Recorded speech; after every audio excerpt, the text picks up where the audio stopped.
Hello and welcome to the skeletal system lecture.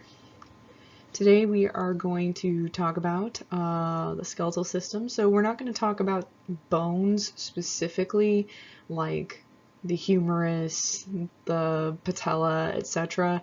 We're not going to talk about the individual bones. We are going to talk about the skeletal system as a whole, as well as its functions.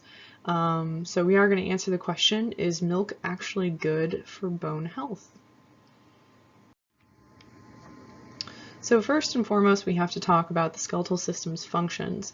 The first and probably one of the most important is support of your whole body. So I always like to think of that scene from Harry Potter where Harry gets the bones and his arm removed and his hand just sort of flops. Without your bones, you have absolutely no support. Storage of minerals and lipids. This is also called mineral homeostasis. The third is for protection. If you did not have your bones in certain parts of your body, then you would have zero protection for the soft organs underneath. Think about how your skull encases your brain. If your brain was completely exposed to the elements, just a quick little tap, like a gentle tap on your head, might cause brain damage. Same goes for your chest when it comes to your heart and your lungs and various other organs underneath. If you did not have that protection of your ribs and your spine, then your heart and your lungs would be susceptible to quite a bit of damage. Next is movement. Your muscles do attach to your bones, and that causes leverage for your body to move. The deltoid, which is the big muscle covering your shoulder, attaches to the humerus, specifically at a certain spot called the deltoid tuberosity. This actually causes a change in your humerus from the time that you were born to probably adolescence, where it causes a little pulling on the bone where it attaches. So every time you lift your arm up, it's causing that little tuberosity to become larger. And we'll look at that more when we talk about anatomy. And then last but not least, we have hematopoiesis, which I do want you to know is blood cell production. This is going to occur in your bone marrow, specifically your red bone marrow, and we'll talk about that more in just a bit. So there are fillings to our bones because our bones are hollow in various spots. And I want to talk about bone marrow and where you will find different types of bone marrow. But kind of backing up ever so slightly, we do have to talk about the types of bone first, which you have two types. There are spongy bone and compact bone. Spongy bone is going to be this right here, where we have all of these holes and it kind of looks like a sponge, right?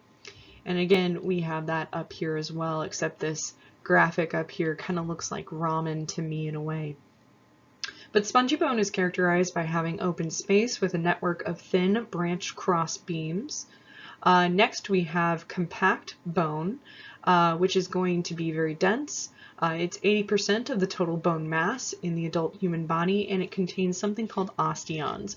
And then just tuck away this term for later. We will talk about that here in a minute. What I want you to take a peek at when it comes to this femur right here, so this is the head of the femur, we are looking at this lovely spongy bone all up in the head of the femur. And then you'll notice that right here along the sides, we're going to have compact bone. So it's not like you're going to have one type of bone for this bone in particular. You're going to have kind of a mixture. Now, one of the points or purposes of spongy bone is to make your bone itself less dense.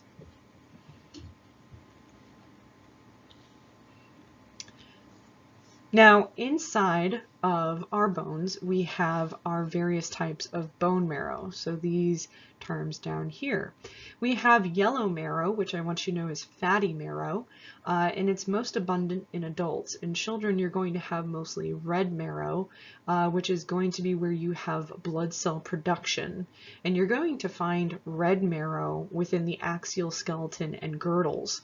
Now, what's interesting and kind of unique about these various types of marrow is that you're going to find yellow marrow in the medullary cavity. So it's going to be this cavity going along this long bone here. We'll talk about long bones here in just a second, but it's going to be what fills this cavity going along the shaft of this bone. You're going to find red marrow within spongy bone. Okay, that'll typically be at the heads or ends of longer bones, typically. And that's where we're going to have that red blood cell production, or hematopoiesis.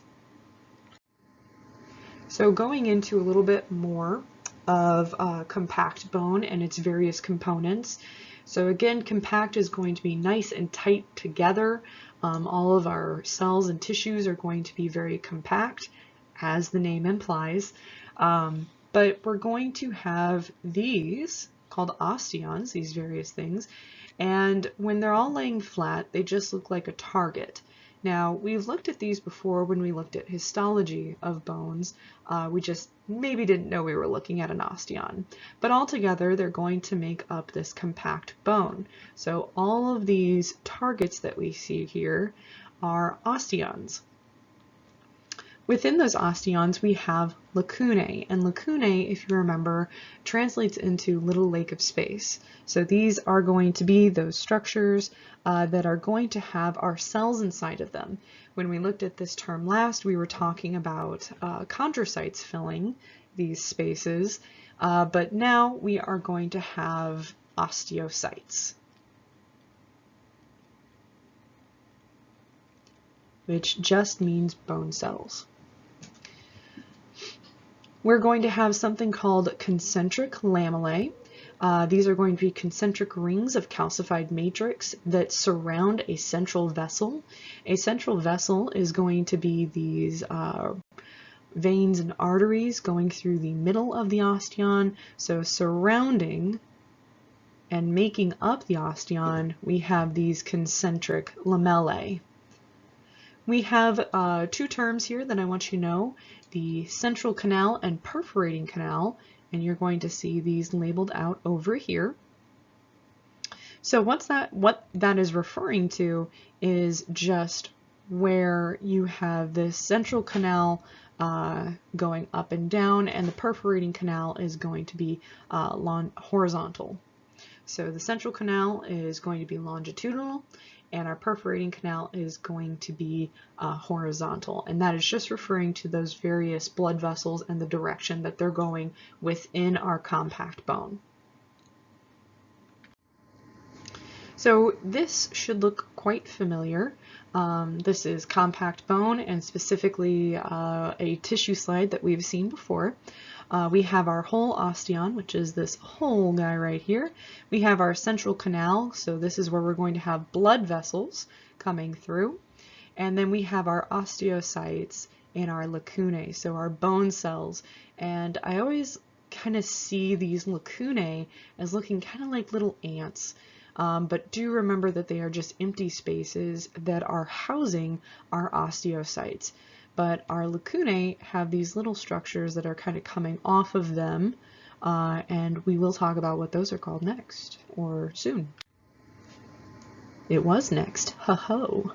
So canaliculi are those little structures within that are kind of a part of our osteons. I'm sorry, not osteons. They are part of our lacunae. The lacunae are going to have these little structures coming off here that are going to connect to other lacunae, as well as to this central canal or perforating canal. Now, the purpose of canaliculi is to connect the lacunae together and connect the central canal. That is so the osteocytes can get rid of waste as well as receive nutrients and oxygen. So they act as these little channels to allow for waste removal and nutrient retrieval, I suppose. So more with our compact bone, we have the periosteum, which is going to be the outside part of our compact bone. So it's this outer ring here. This is still going to have our little lacunae out here, along with osteocytes. So they still exist out here. I do want you to know these two structures right here, circumferential lamellae, it's going to be at the outer and inner surfaces. So this guy right here, and interstitial lamellae. This is going to be between your osteons. And then when you go to the innermost portion, typically of compact bone, you're going to find spongy bone. And this is what spongy bone looks like in this illustration. So make sure you know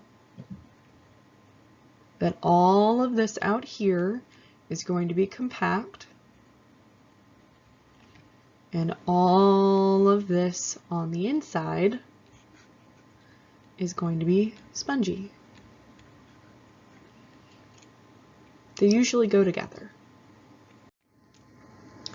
So moving into spongy bone, the lamellae are going to form struts and plates, which are going to be called trabeculae. So they're not technically lamellae, they are trabeculae when it comes to spongy bone. And they create a network that is just sort of intertwining, but they're not so tightly bound together that they are like compact bone. They create these spaces in between. This is again going to reduce the weight of your skeleton, and red bone marrow is going to be found here. These are the bone shapes that I want you to know, and an example of each. So the various bones are going to fit into these categories. Long bones are going to be like your humerus, which is the bone of your upper arm. You have short bones, which are going to be like your carpal bones, so the bones in your wrist. You have flat bones, such as your sternum, or also the bones that make up the top portion of your skull. You have irregular shaped bones, which is to say that anatomists back in the day looked at these bones and said they don't fit into any other shape category. They are just irregular, things like your vertebra. And then last but not least, my favorite, which is the sesamoid bone. That is going to be an example of your patella, which is the bone that makes up your kneecap. And something interesting about sesamoid bones is that the term is derived from the term for sesame seed. And I want you to think of that when you think of sesamoid, is that it is a seed, because they end up developing in tendons and close to joints. My apologies, this should say joints. So your patella is a bone you are not born with. You end up developing that after you start walking. So it is a bone that you are not born with. You end up developing in that area of lots of stress and tension. You can also develop more than just those sesamoid bones. If you are a runner, you probably have a few of these bones in your ankles. Kind of weird, kind of cool. So we are going to look at the functional anatomy of a long bone. So this is specifically the femur, so the bone in your upper leg. I do want you to know this term epiphysis. It's going to be the enlarged end of these bones. So you have the epiphysis there and the epiphysis there. You're also going to have articular cartilage, which is going to be on the joint surface of the epiphysis. So you would have some cartilage here and here. So anywhere where you see this term articular, it's kind of just where bones are connecting and potentially going to rub against each other. That articular cartilage is really important, and if it wears away, you can have immense pain in your joints. It's not fun at all. Metaphysis is going to be what we're going to look at next. The metaphysis is going to be this small section here and down here. So it's not quite the diaphysis, which is going to be the shaft of the bone, this long portion here, hence the name long bone. So the metaphysis is sort of that intermediate area between the epiphysis and the diaphysis. And then within the diaphysis, you're going to have this lovely structure here, which is called the medullary cavity. Now this is an hollow cavity, which is going to be full of yellow bone marrow, and it is lined by the endosteum. Now, on the outside of the bone, we have the periosteum. So peri, outside, endo, in, inside. So make sure you know that, which I just jumped ahead a little bit. So the periosteum is just what covers the outside of the bone, but not on the articular surfaces.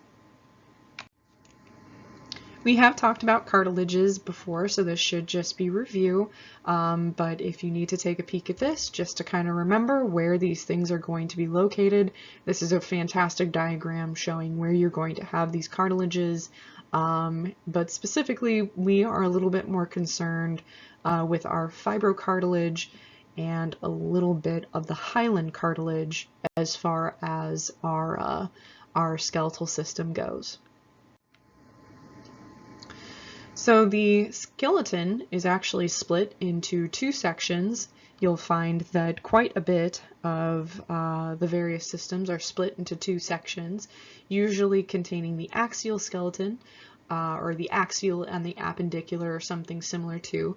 When it comes to the skeleton, we'll talk about the axial skeleton, which is going to include the skull, spine, and ribs,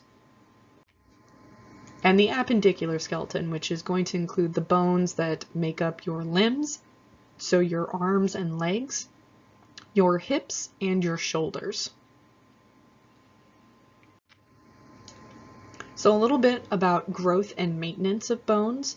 Bones require extensive blood supply. They're very vascular, and they have nutrient arteries and nutrient veins that come in through nutrient foramen, which anytime you see this term, foramen, I just want you to think holes. Very important. We're going to talk about quite a few foramen when it comes to the anatomy of bones. These are 4 bone cells that I want you to know. I do want you to know their function. You don't necessarily have to know what they look like, but it's nice to see what they look like. This graphic looks pretty cute, in my opinion. So you have osteogenic cells. Anytime you see potentially the word genic or genesis, I want you to think kind of creation or beginning is also a good way to think of it. And anytime you see this word osteo, immediately think bone. Automatically it is bone. So osteogenic cells are going to be bone stem cells, so starting cells. You're going to find them in the periosteum and endosteum, and they are going to form osteoblasts, and we'll get to that one here in just a second. You have osteocytes. We've talked about them before. These are going to be mature bone cells. They're going to be located in the lacunae, remember, and they maintain the bone tissue. You have osteoclasts, which are bone reabsorbing cells. They're going to digest bone matrix. And they're going to do this through resorption and osteolysis. So anytime you see that term lysis, think kind of digestive enzymes. And then you have osteoblasts, which are going to be bone-forming cells.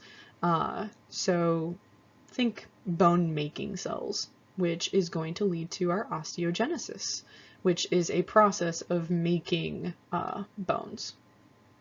So again, we have this term genesis, which is going to mean creation.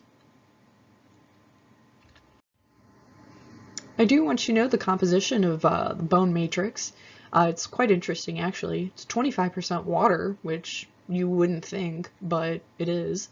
25% protein fibers, which is collagen, and 50% crystallized mineral salts, which include hydroxyapatite. Sure, we'll go with that. You can say it however you want to. I'm not going to make you remember it. And calcium carbonate, magnesium hydroxide, fluoride, and sulfate. Now, what I really love about this picture over here is that this is a normal bone up here. He's just normal. But without minerals, you have this very flexible bone. It can twist up on itself.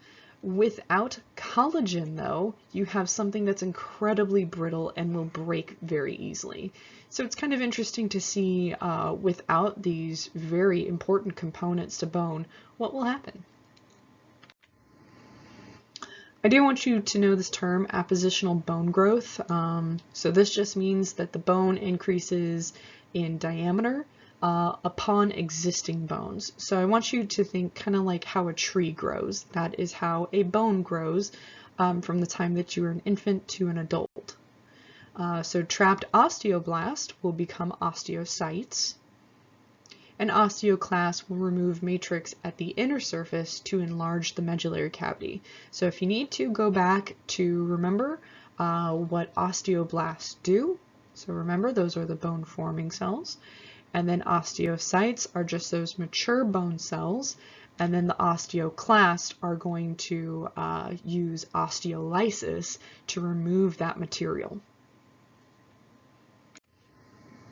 So a few things that affect bone growth. Nutrition is a big one, so vitamin D, which we might be answering that first question we asked at the beginning of this lecture a little bit with this. If you have insufficient vitamin D in children, this can cause something called rickets, which is what this picture is showing. If it's insufficient in adults, it will cause something called osteomalacia. Hormones are another really important factor when it comes to development in any type, from the time that you're an infant to an adult, and especially during puberty. Hormones are super duper important. So you have something called the growth hormone, which is produced by the pituitary gland, and too much or too little can cause giantism and dwarfism. So we have this picture over here showing a man who has giantism and a smaller man down here who has dwarfism. Another overproduction of the growth hormone after puberty, so this will be before puberty, and then this one is after. You have an overproduction of growth hormones. What this will cause is the bone to get thicker, not longer. So if you have a regular amount of growth hormone being produced, your bones will get longer. If you remember going through puberty like I do, I remember my ankles really hurting, and I'd always ask my mom to pull them because it relieves some of that pressure from them growing. So instead of that feeling of needing to be stretched, these bones just get thicker, especially along the jawline, which is what this picture is showing here. There is no cure for that as well. It's just stop it when you can, but that is called acromegaly. And then sex hormones will also affect your bone growth. Estrogen and testosterone for females and males respectively will definitely affect how you grow your bones. Moving on to broken bones, I do want you to know all of these terms here. I think they're all quite interesting. I want you to know all of the broken bones on here as well as be able to describe. So you need to know the name and description. So first is transverse. So that is just a break going right across the bone. A linear break or fracture is going to go down the bone longitudinally. An oblique non-displaced is going to be a fracture going at a diagonal. Oblique displaced is where you have the bone completely breaking at an angle. A spiral will literally spiral around the bone. So it's not an oblique displaced or an oblique non-displaced, it's a spiral break. Green stick is, I actually have a better picture of this, but this is where just kind of a small section along the side is sort of breaking off. And then comminuted. It's going to be where you have a crushing situation. So you have all these small pieces that are kind of broken and kind of free floating within there. That would be a very, very hard break to heal. So this shows more types of fractures and broken bones. So this was the one that shows green stick a little bit better. You just have this small section kind of broken there. But you don't need to know all of these. I don't care.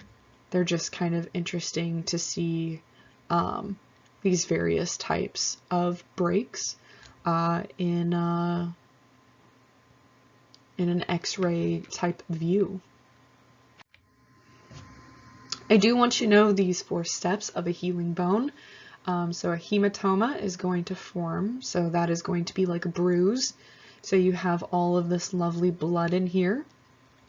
Because remember, your bones are very vascular, so if you break your bone, you're going to bleed on the inside.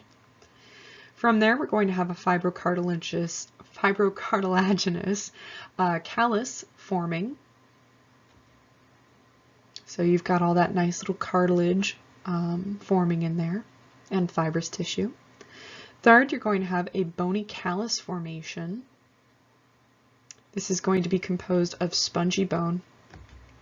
And then last but not least, you're going to have bone remodeling. So maybe you've heard this, maybe you haven't, but once a bone has been broken, it heals stronger than before. There's various types of fighting that actually perform this type of fracturing and healing in order to strengthen the arms and the legs and the hands. I would maybe suggest it unless you're a trained professional, but it's kind of an interesting thing. But essentially, you will always be able to know, or a doctor would be able to see whether or not your bones have been broken, because there's almost always a scar that will form, and that is this bone remodeling. So here is one of the functions of bones, and that is calcium homeostasis. So maintaining that optimal level of calcium within your bones as well as throughout your body. So calcium is necessary for physiological processes. This includes your nerve impulses, muscle contraction, blood coagulation, and various other things. But your bones are going to be where you contain quite a bit of calcium. So your level of calcium in your body is going to be maintained by controlling absorption through your intestines, excretion from your kidneys, and resorption and deposition from your bones. So you're going to kind of house quite a bit of that in your bones.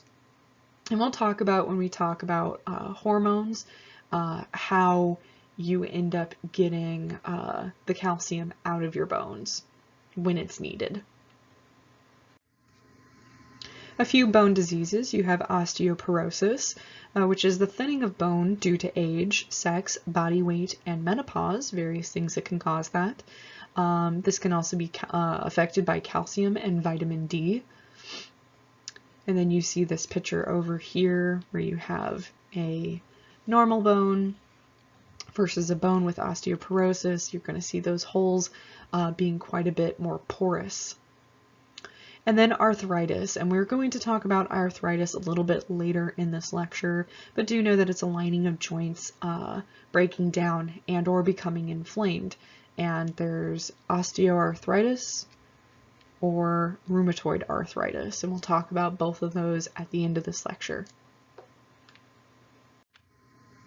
So to answer our question at the beginning, does milk really help bones?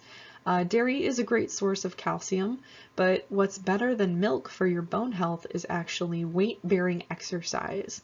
So overall, keeping bone density is important however you do it, whether that is an intake of calcium or using exercise with weight-bearing exercise to do so. A question I always seem to get is what happens when you pop a bone, and let's see if we can get a little ASMR in here. Yeah, there we go. But what it is when you pop your bones is that it's oxygen, nitrogen, and carbon dioxide building up in those joints. So you can see you have this synovial membrane, your articular cartilage, this fibrous joint capsule, and this synovial fluid is going to be filling this little capsule here. And you can see that this is between two bones. So inside of this cavity, this little capsule here, you're going to have these gases.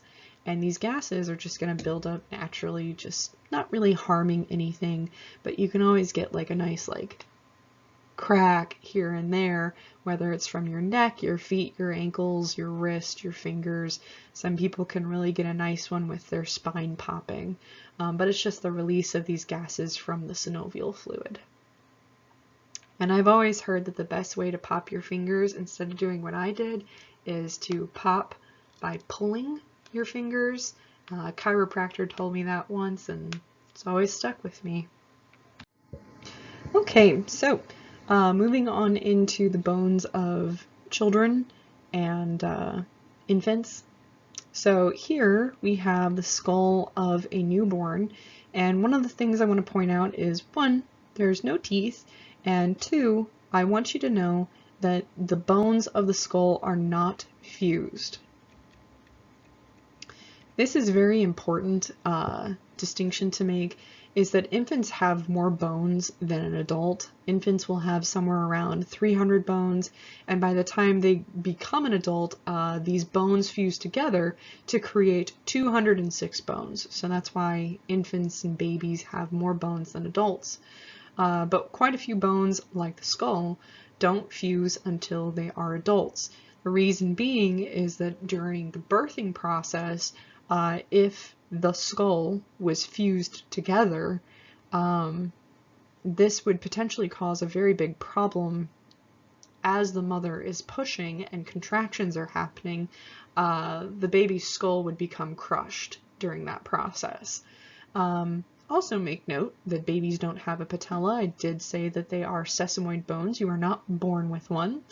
And then something kind of horrifying, and you're welcome for introducing you to this, is what a child's skull looks like as the adult teeth are coming in and they are losing baby teeth.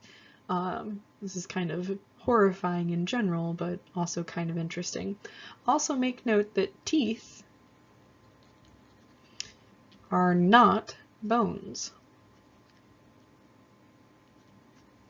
Teeth are not bones. They have a different composition, but we always kind of include teeth in the skeletal system.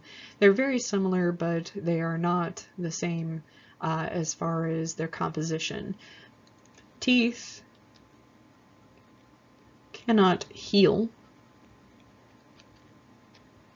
Bones can. And that is due to the presence of collagen.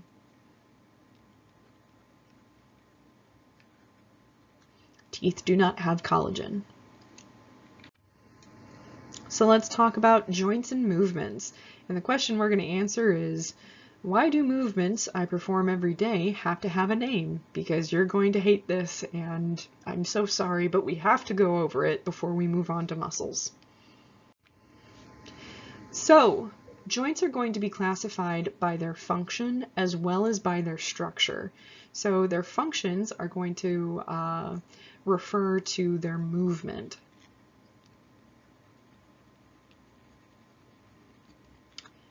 And their structure is going to be, well, their structure. So first and foremost, we're going to talk about these three types of movements that a joint can have.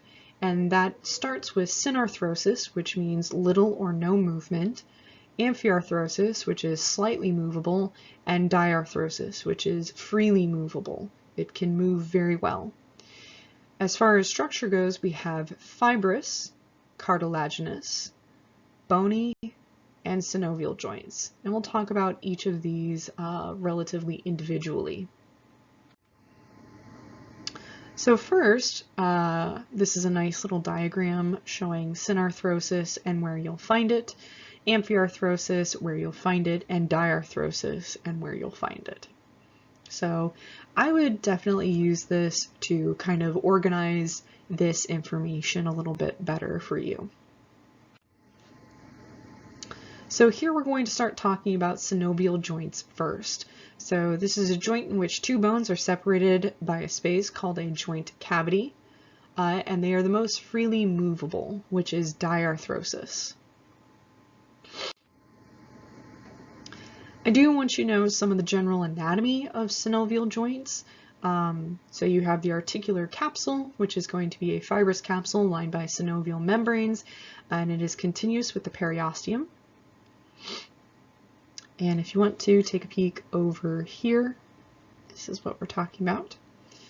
You have synovial fluid, which is going to be a viscous fluid. That means it's thick, and that is going to be located within this synovial cavity. You have the articular cartilage, which is going to be covering the ends of the bones, remember. You have the meniscus, which is a pad of fibrocartilage. I don't believe that is labeled on here. But know that you have menisces in your knees. And we'll look at that here in just a minute. Tendons. I do want you to know the difference between tendons and ligaments. It's very important. Tendons are going to connect muscle to bone. Meanwhile, ligaments are going to connect bone to bone. And then you have something called bursa, which are going to be sac-like extensions of the joint capsule that allow structures to slide more easily past each other. Here we have the shoulder joint, and you have this bursa right here and another one there. And again, that's just going to help your joint move a little bit easier.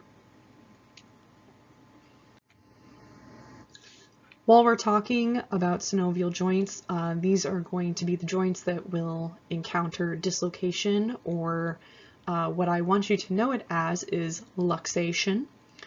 So this is movement beyond the normal range of motion. If you've ever popped your shoulder out of place, or maybe your hip, which I imagine would be incredibly painful, you'll know what this feels like, what this means.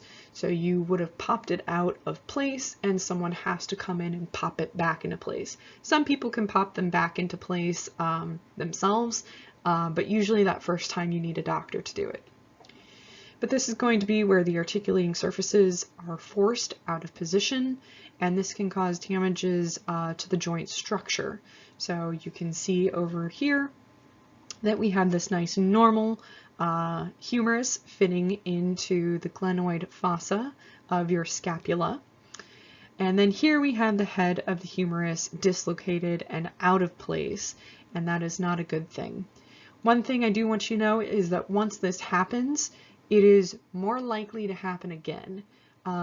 So if you've dislocated your shoulder once, you will probably dislocate it again, potentially more than once. So this is a nice little graph that is going to show us our types of synovial joints, the model of joint motion, and examples of each. I want you to know these examples, and I want you to be able to tell me the name of these synovial joints. and loosely be able to describe to me what each one can do. So what is the motion that they can perform? We are going to go over each just because I think it's important to go over each. So we have first our planar or gliding joints. These are going to be flat articular surfaces where bones are going to slide over each other. It is going to have amphiarthrosis as far as its movement goes, which is limited movement, and these are some of the examples. So we have the acromioclavicular, sternoclavicular, intercarpal, intertarsal, vertebrocostal, and sacroiliac. All of these terms are just telling what to what is being connected.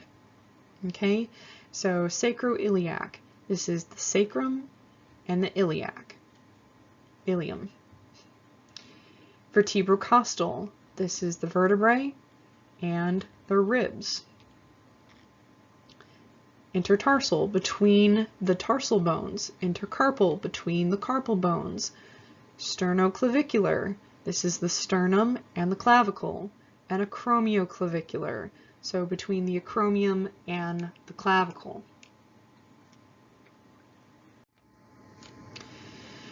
Next up is hinge joints. It's where one bone is convex and fits into a concave depression on another. I want you to think of the elbow, your knee, ankle, and interphalangeal, so your fingers, between your fingers.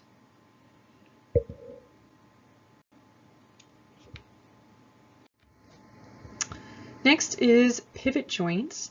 This is where the first bone rotates relative to the second. You have the atlantoaxial and proximal radial ulnar as the examples. So you have your atlas and your axis, and this is your first and second vertebrae. So they're going to be really high up on your neck. And so the movement that you get with this is going to be that shaking. Okay, so shaking your head. Next up is condylar joints. This is going to be an oval convex surface on one bone that fits into a similarly shaped depression on the next. You have your radiocarpal, your metacarpophalangeal, metatarsophalangeal joints as well.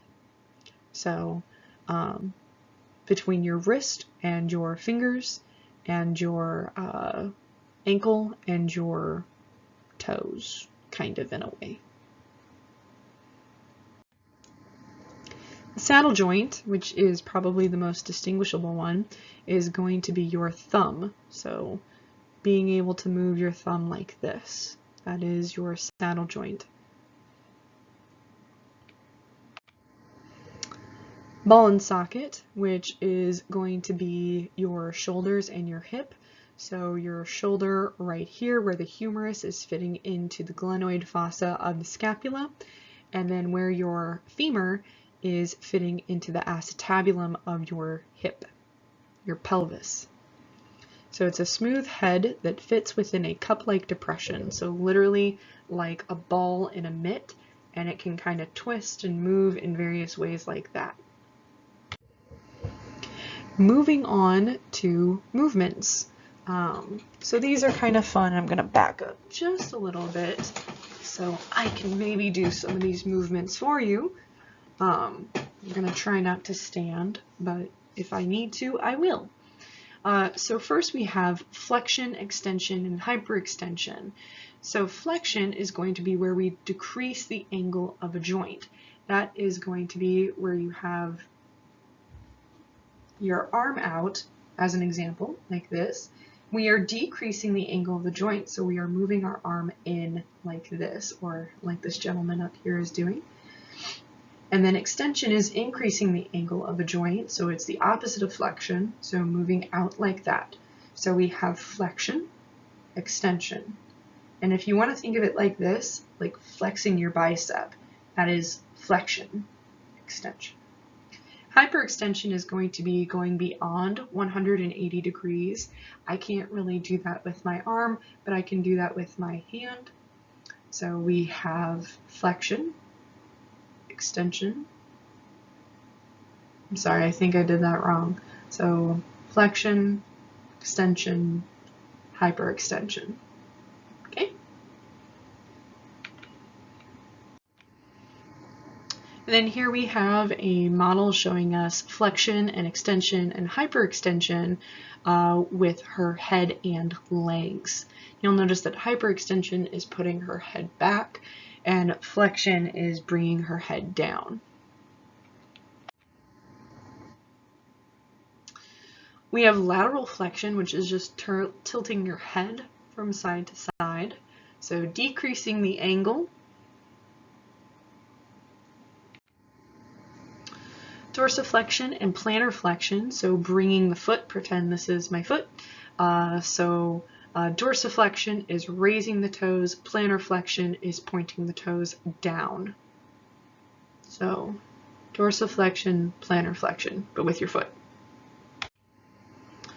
We have abduction and adduction. Abduction is going to be movement away from the mid-sagittal line, so bringing your arms up like this.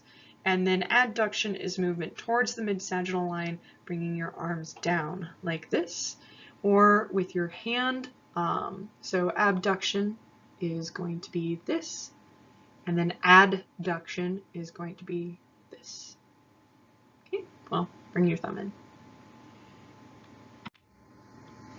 And here we have our lovely model again, showing us abduction and adduction with her hands, her arm, and her leg. I would do these movements. I know it seems silly, but it's a great way to remember and to kind of practice remembering.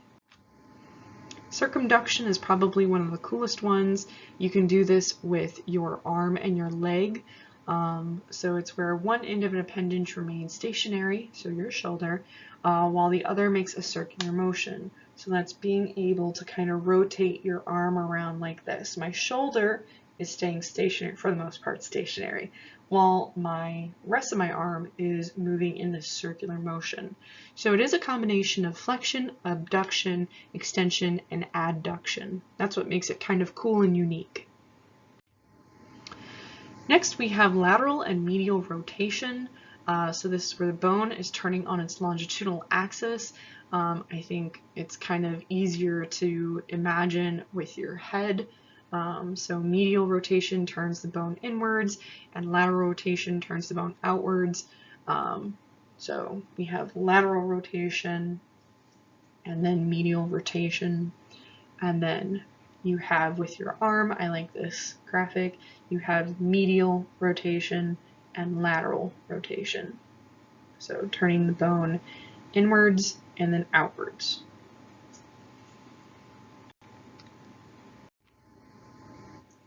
Supination and pronation, we've talked about supine positions, so face down or face up. So supination is going to be the rotation of the forearm into an anatomical position. So it's just turning your hand to where it's palm up, facing forward. And pronation is going to be rotating the arm to where, come into the frame, we are out of anatomical position. So anatomical position, out of anatomical position, but it would be the whole arm. And here we have nice examples of rotation. So that medial rotation and lateral rotation, and then also supination and pronation. Opposition and reposition is going to be opposition, moving the thumb to touch the fingertips, and this can be any of the fingertips. That is opposition, and moving your thumb back out of that position is going to be reposition. Inversion versus eversion. So again, pretend these are my feet. We're going to have inversion. It's where the soles of the feet are going to turn medially, and then eversion is where they're going to turn out laterally. So inversion, eversion. Protraction and retraction is probably the weirder one. So it's giving yourself a double chin. So protraction is going to be movement of a bone anteriorly or forward on a horizontal plane, and retraction is going to be movement of a bone posteriorly. So we're going to go protraction and retraction. Protraction, retraction. Elevation and depression, we can talk about that with our shoulders. Its elevation is going to be movement that raises a bone vertically. Depression is lowering. And this can be the mandible or the shoulders. So you do this with your jaw as well. So depression, elevation. Well, hard to say it at the same time as you're doing it, but elevation. All right, so moving on to fibrous and cartilaginous joints. Fibrous joints are going to be joints that have collagen fibers spanning the space between bones. You're going to find this in sutural joints, gomphosis, and syndesmosis. Those are the three joints we'll talk about. So suture joints are going to be immovable synarthrosis. An example is going to be the coronal, sagittal, and lambdoid sutures that make up your skull. So it's where those bones kind of come together. They're not really fused together. They're still separate bones, but they have this joint between them that creates this nice little zigzagging pattern, kind of like a puzzle piece. And they're fitting together very nicely, these cranial bones. We have syndesmosis, which are bones that are bound by a ligament. You can think of the interosseous membrane. This is going to be between your radius and your ulna. So right here between these two, as well as between your tibia and your fibula. And then gomphosis. The example for this is going to be your teeth. So this is a tooth held by the periodontal ligament, and it attaches the tooth to the alveolar socket and process. So that is just the socket that holds your tooth. It is a nail-shaped bone fitting into a socket, and this is going to have little to no movement, hopefully. Some cartilaginous joints. So cartilaginous joints have two bones bound to each other by, shockingly, cartilage. So we have synchondrosis joints and symphysis joints. Synchondrosis joints are going to be joined by hyaline cartilage. They are synarthrosis, and they fuse to become synostosis. An example is going to be the rib attachment to the sternum, as well as your epiphyseal plates. We didn't talk about that too much, so don't worry about it. And then symphysis. The best example I can give you is the front of the pelvis is going to be that little bit of cartilage that is connecting right there in the front. It is made of fibrocartilage, and it will experience amphiarthrosis, so there's going to be a little bit of movement, specifically in females. If you are a male and this structure moves in any way, you are going to be in a world of pain. Females, if you go through a little bit of movement in this area, that means you're probably about to give birth, or your body is shifting in order to make room for a fetus. You're also going to find this in your intervertebral discs, so between your vertebrae. So it acts as a nice little cushion in between your vertebrae. We are going to go over very quickly a few select joints, the shoulder, the knee, and the hip, and we are almost done. So we have the glenohumeral joint. This is the most freely movable joint in the body. You have the shallow glenoid and loose capsules that make it nice and freely movable. I do want you to know and be able to label all of these ligaments and tendons that are labeled out over here. Do know that you have 3 glenohumeral, cocorohumeral, transverse humeral, and the biceps tendon. And if you want to know, the rotator cuff are tendons of 4 muscles that form the rotator cuff that fuse to the joint capsule, and that allows it to be strengthened. So if you're kind of into that kind of thing, maybe that's interesting to you. You have the knee joint, which is going to be a complex diarthrosis joint. You have the patellofemoral, which is a gliding joint. The tibiofemoral, lateral and medial portions, which is going to be a hinge joint. So this is just letting you know that there are various types of joints within this joint. You have the joint capsule. Anteriorly, you're going to have the patella and the extension of the quadriceps tendon. And then you're going to have a capsule strengthened by extrinsic ligaments. And over here on the left is what I want you to be able to label when it comes to the knee joint. So you have the medial and lateral meniscus.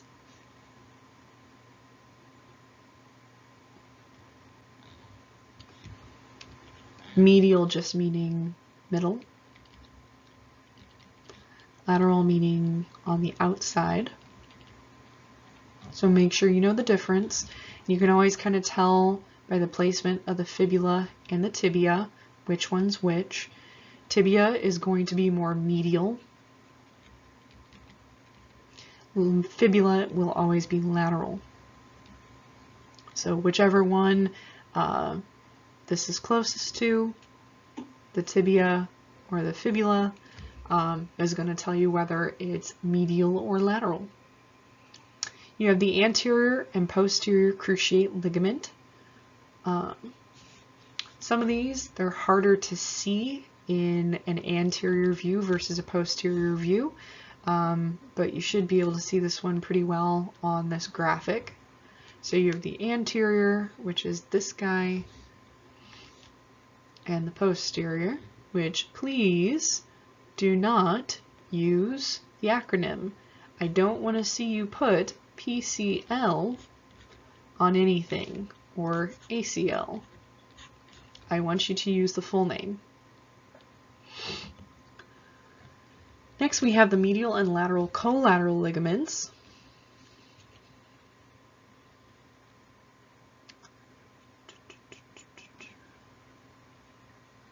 Which can also be called the tibular and the fibular collateral ligaments, respectively. So again, medial, lateral. You can probably figure out which one's which. Next up we have the hip joint, and I do have this joint in various positions because it's just easier to see in these various positions of the hip. So here we have the head of the femur being removed from the acetabulum in order to be able to see the transverse acetabular ligament as well as the ligament of the head of the femur, which is also known as the round ligament. So do know both of those. Same joint, just a different angle. I do want you to know these various ligaments, the pubofemoral, ischiofemoral, and iliofemoral. You can see 2 of them from this angle here, which is an anterior view. And then you can see the other from a posterior view, but you can also see one from the previous slide on there too. Last but not least, I told you we'd get to it, arthritis, which is going to affect joints. So you have rheumatoid arthritis, which can be called rheumatism. It is an autoimmune disorder. It is going to cause inflammation in the synovial capsule and erosion of the articular cartilage. And then osteoarthritis, which is going to be just normal, well, normal-ish wear and tear of joints that is going to lead to a loss of cartilage. And it's common in weight-bearing joints. My father actually has osteoarthritis, quite bad. He has worked on making eye surgical instruments for the last probably 30, 35, 40 years. And so that has caused his thumb joint, all of the cartilage there, because he did the same movements over and over, all of this cartilage is completely gone. And that is due to just wear and tear. Now, once that cartilage is gone, it will never come back. So do keep that in mind. It's important to go to a doctor if you have joint pain, so that you can catch that early and start treating it before it gets to the point where there's nothing you can do. Okay, so I hope you enjoyed this lecture, and look forward to the quiz and the exam.